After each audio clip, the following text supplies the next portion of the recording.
10년 동안 매년 4%의 금리를 특히 미국 국채가 전 세계에서 가장 안전한 채권이 그게 4%를 줘? 그럼 내가 왜 주식을 하지? 좀 주식을 한다 하더라도 일정 부분 그쪽으로 가지 않겠느냐? 라는 생각은 너무너무 합리적인 것 같아. 최근에 10년물 금리가 매력적인 투자 수단이 되고 있다는 것은 굉장히 중요하고, 우리가 투자할 때 그 일드 갭이라는 표현을 많이 쓰지. 자산 간의 수익률을 비교하는 것으로서 우리가 사실 주식시장에서 PER을 많이 보죠.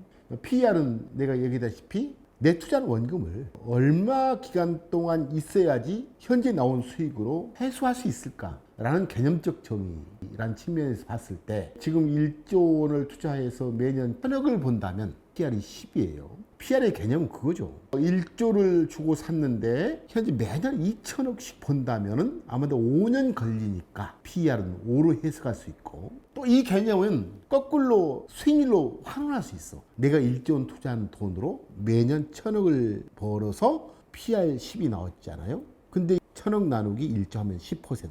10% 수익률이 PR 10과 동일해. 우리는 그걸 PR의 역수는 금리랑 똑같다. 금리랑 비교할 때는 PER의 역수로 환산해서 우리는 금리랑 비교하는 평가 방법이 일드갭이란 용어가 있어. 자산 간의 상대적 투자 매력들을 비교하는 단위지. 그래서 PER이 100이다 하면 PER의 역수인 100분의 1%가 주식시장의 수익률이죠. 만약에 PER이 50이다 그러면 50분의 1, 2%가 나오죠. 최근 S&P 500의 PER이 20이다 라고 하면 20의 역수 5%예요. 이것과 미국 국채 4%의 비교한 값 하면 그 갭은 1% 불과해요. 그 의미는 주식시장이 안고 있는 그 변동성을 피하고 싶은 욕망 때문에 위험보상, 내 그 변동성을 극복하는 대가로서 나한테 더 추가적인 수익을 주세요 라는 게 이제 지금 현재 국채보다 1% 높은 위험보상 프리미엄을 요구하고 있는 게 현재 국면이에요. 그런데 내 그 관점이라는 책에서 2000년 초에 그때 극심한 디플레이션 일때 책의 기조는 이러한 디플레이션은 곧 끝나고 우리는 인플레이션의 공포 속에 있을 것이다 라는 게 3년 전이었네요. 그때 당시 국채가 낮았겠죠. 한 1% 정도? 그러면 그때 당시 S&P PR이 아마도 22 정도 됐을 거예요. 그 PR이 역수니까 5%가 지금 안 되죠. 일드갭, 즉 위험보상 프리미엄률은 지금이 1% 수준에서 그때는 4%가 났었어. 그만큼 채권을 사면 1%밖에 보상을 못 받았는데 주식은 그때는 5%를 줬던 시대예요. 근데 지금은 일드갭이 급속도로 줄었다. 채권의 매력도가 상대적으로 급격히 올랐다. 라는 의미는 굉장히 중요한 시사점을 두고 있다. 나조차도 일정 부의 돈은 이 정도 사놓으면은 뭐 괜찮지 않겠어? 혹시 이 투자가 잘못될 경우일 수는 뭐지? 그 가정을 깨뜨리는 기본 가정. 첫째, 인플레이션이 현재의 국면에서 급속도로 올라가는 경우에서 하나. 그것도 장기 인플레이션이 올라가야지 10년물이 떠요. 단기적으로 인플레이션이 올랐다는 이유가 10년물의 금리 4%를 5내 6% 올리지 못할 거예요. 두 번째로는 높은 인플레이션이 유지되는 상황임에도 불구하고 경제가 아주 좋은 국면. 그래 금리를 안 내리니까. 경제가 나쁘면 다시 금리는 뚝 떨어지겠죠. 이런 두 가지 전제 조건이 생겨야만 미국채의 투자가 실패할 확률이 크는데 저는 이럴 확률은極히 낮게 봐요. 그렇다는 의미는 상대적으로 지금요 일정 부분 미국채는 굉장히 투자 매력도 있는 상품으로 바뀌었고 경제 내에 존재하는 유동성 중에 일정 부분은 그쪽으로 갈 가능성이 있다. 내가 왜 인플레이션이 장기적으로 유지되기 힘들 것인가? 높은 인플레이션이 라고 보는 이유는 사실 미국 인플레이션 두 가지 변수가 움직이겠죠. 하나는 상품 물가, 하나는 서비스 물가. 상품 물가도 다시 급등하고 현재 강한 서비스 물가가 여전히 더 강한 서비스 물가로 갈 가능성은 낮다고 보는 이유예요.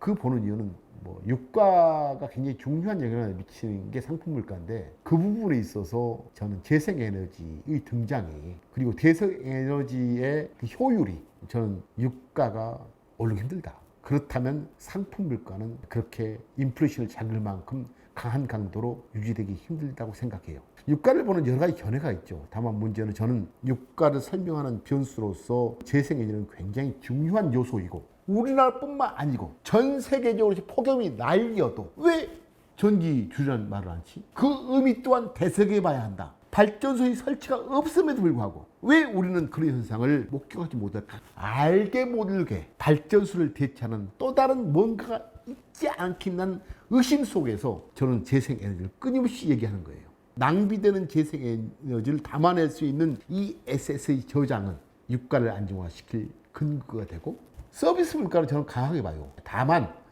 현재의 강도보다 월등히 강하다? 아니고 말 그대로 인플레이션 수위를 그렇게 급격히 떨치지 못할 연준이 얘기하는 2 내지 3%의 근원 물가로 가기에는 어려운 구조의 서비스 물가가 여전히 미국에 유지될 것이다. 그 이유는 서비스 물가는 소득이 만들고 소득은 고용시장이 만들어요. 고용시장이 저는 4가지 측면에서 유심히 봐야 된다. 첫째는 미국 베이비붐 세대의 경제활동 인구로부터 벗어나려는 요구. 퇴직자죠. Great Retirement. 두 번째로 이민자의 그 감소. 이것 또한 노동 공급의 감소. 이 2가지 축이 고용시장을 압박할 것이고 세 번째로는 미국의 최근의 공장 유치 전략, 니쇼어링. 뭐 전 세계 모든 기업이 미국으로 빨리 와라. IRA법 등등 모든 법이 중국으로 하지 말고 빨리 와. 그것 또한 지금부터 미국의 노동 수요를 자극시킬 요소가 있다. 미국의 이런 정책적 변화 최근에 미국의 공장을 만드세요.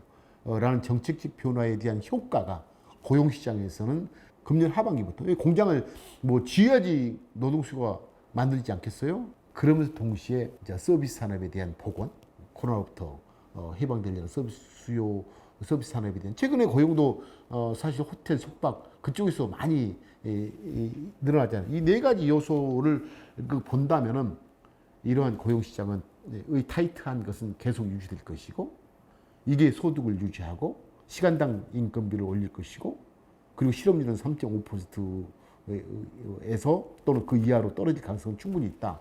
또 하나는 2008년부터 미국 금융위기와 그 사이에 있었던 코로나 그리고 2022년까지 15년의 역사는 금융 확장기 이 역사로 봐요. 연준이 돈을 풀고 국가도 재정을 확대하고 이 돈은 결국은 3가지 경제 주체의 대차대조표 정부, 가계, 기업의 대차대조표를 이렇게 만들어요. 사람의 대차대조표든 기업의 대차대조표든 정부의 대차대조표든 대차대조표의 오른쪽에는 돈을 땡기는 거예요. 자금 조달. 차변은 조달해서 뭐를 사는 거예요. 자산의 배분이죠. 정부도 가계도 기업도. 그래서 과거 15년의 역사는 어떤 역사이느냐. 중앙은행의 돈이 일반 은행의 계정을 통해서 3대 경제 주체의 대차대조표를 작동시키는데 어떤 작동을? 돈을 막 땡겨와요. 자금 조달이죠. 양쪽으로 엄청나게 땡겨왔어요. 13년 또 15년 동안. 그리고 뭐로 했어? 낮은 금리로 엄청나게 돈을 땡겨와서 뭐를 샀느냐? 부동산, 주식, 자산을 사요. 그러면 차변에 그게 키핑이 되죠. 이런 환경에서 서로 돈을 버는 거예요. 그게 레버리지 경제예요. 시장 경제는 2가지의 요소에 의해서 팽창을 해요. 하나는 혁신 기업의 등장을 통해서 자본시장은 팽창하죠. 2008년에 애플의 혁신, 내가 보고는 지금 현재 인공지능, 또 테슬라 이런 것들 혁신이 자본시장을 만드는 구조적인 힘 하나. 또 하나는 레버리지예요. 돈의 힘, 정책의 힘에 따라서 자본시장은 팽창 또는 수축하기도 해요. 근데 2008년부터 2022년까지는 아마 2가지 힘이 동시에 작동했던 역사였고 지금은 하나의 축이 조금은 디레버리지. 왜 디레버리가 돼? 사실 최근의 금리 인상은 역사적으로 거의 20년 사이에 이렇게 급격히 0% 수준의 금리가 5%까지 올리는 경우는 없을 거예요. 1970년대 빼고 80년대 초까지. 레버리지에서 좋았던 환경이 디레버리지로 가게 되면 다른 상황이 올 수도 있다. 저는 그 부분이 오히려 와야 될 것 같기도 해요. 그래야지 근본적인 치유가 될 수도 있겠다. 다만 우리 투자자 입장에서 제가 걱정하지 않는 이유는 일단 첫째, 나는 1등을 좋아하고 그때 1등 기업은 더 멋진 성과를 내요. 두 번째로는 디레버리지 국면에서 경제 충격. 저는 그걸 붕괴 하중이라고 얘기를 해. 왜 금리를 올렸어도 주시장이 이렇게 좋죠? 왜 금리를 올렸어도 경제는 좋다고 하죠? 막 그렇게 해요. 근데 저는 만약에 이렇게 높은 금리가 지속할 수 있다면 많이 오른 건 아니고 많이 오르긴 힘들 거예요. 현재 금리가 유지된다면 문제는 디레버리지 과정에서 충돌이 있을 수 있다. 그게 뭐냐면 다리가 무너질 때 100톤짜리 트럭이 한 번 지나가면 안 무너져. 하지만 20톤짜리 트럭이 100번, 200번 움직이면 무너져요. 조금의 순간 하중이 지속 하중이 돼. 지속 하중이 되면 누적으로 쌓여. 그걸 누적 하중이라고 해요. 누적 하중. 누적 하중이 됐다가 어느 순간 지나면 임기 하중이 돼서 붕괴가 돼요. 그래서 제가 금리의 지속성을 금리가 더 오르지 않는다고 좋아할 필요도 없고 현재 금리만 유지된다 하면요 어려울 수가 있습니다. 왜? 현재의 지속 하중이 누적 하중이 되고 누적 하중이 되면 붕괴 하중이 되는데 우리는 그 과정으로 가고 있지 않느냐라는 생각도 해야 된다. 사실 제가 거시변수 얘기, 시장 가격의 얘기를 하지 않는 첫째, 저한테는 중요한 영역이 아니다. 나한테 중요한 것은 좋은 기업을 발견하는 것이다. 중요한 것과 중요하지 않는 영역에서 거시변수 얘기는 좋은 기업을 찾는 나한테는 덜 중요한 영역이기 때문에 얘기를 할 능력도 없고, 두 번째로는 내가 보려는 기업의 세계는 그나마 좀 더 예측 가능한데 예측 가능성이 좀 떨어져요. 다 말이 틀려. 내가 오늘 한 얘기도 맞겠어요 그게. 다만 한번 이런 생각을 이제 바둑을 떠보지 머릿속에서. 세 번째로는 좋은 기업의 역사는 10년, 20년 가기도 하거든요. 근데 이 거시변수 얘기는 시장의 작동 원리에 따라서 바뀌기도 하고 또는 정부가 개입을 해. 만약에 이런 높은 금리가 지속되고 만약에 문제가 된다면 정부가 개입해요. 그게 좋은 거야. 저는 이런 붕괴가 있다 하더라도 투자자가 시장에 머물러야 할 이유는 그때도 너무너무 좋은 기업이 있다는 사실이고, 호황과 불황 과정에서 호황이라고 전부 다 부자이고 불황이라고 전부 다 가난하지 않아요. 여전히 불황이어도 부자는 존재해. 부자의 구성 분자가 다를 뿐이에요. 기업도 다 사라지지 않아요. 좋은 기업의 구성 기업만 달라지는 거예요. 근데 사람들은 불황이 되면 모든 기업은 사라지고 모든 부자는 사라진 걸로 생각하는데 천만의 말씀이다. 내가 항상 자본주의 5계명을 할 때 위대한 기업은 늘 바뀌지만 위대한 기업은 늘 존재합니다 라는 메시지는 이런 얘기예요. 제가 여기에서 이런 촬영을 하는 단 하나의 이유는 그걸로 세상이 끝이 아니라는 사실이죠. 시장은 떠나지 말라. 여러분이 함께할 위대한 기업은 늘 존재한다는 사실이고, 더더욱 시장을 떠나지 않을 이유는 정부의 정책 수단이 있어요. 사실 저는 제일 걱정했던 게 금리를 1 내지 2% 정도 올렸는데 문제가 생겼다. 분기가 됐다. 하면은 정책 수단이 없잖아요. 2%밖에. 2%라는 금리 정책밖에 없어요. 근데 저는 경기가 아주 힘들 때 2%가 아니고 5%라는 최근 15년 사이에 가장 높은 금리이고, 이 높은 금리는 시장을 복원시킬 아주 중요한 정책 수단을 가지고 있다. 여전히 시장이 낙관적인 이유는, 투자자의 자신감 있게 대응한 이유는 아마도 나는 미국 정부요 그동안 금리를 너무 많이 올려가지고요 당시 생각하는 붕괴 조정, 블랙 스완이 온다 해도요 다 극복할 수 있는 정책 수단이 있어요. 나 걱정이 마세요. 난 그걸 믿어요. 라는 것. 그리고 가장 중요한 자본시장의 중요한 테마, 혁신의 테마에 대한 믿음.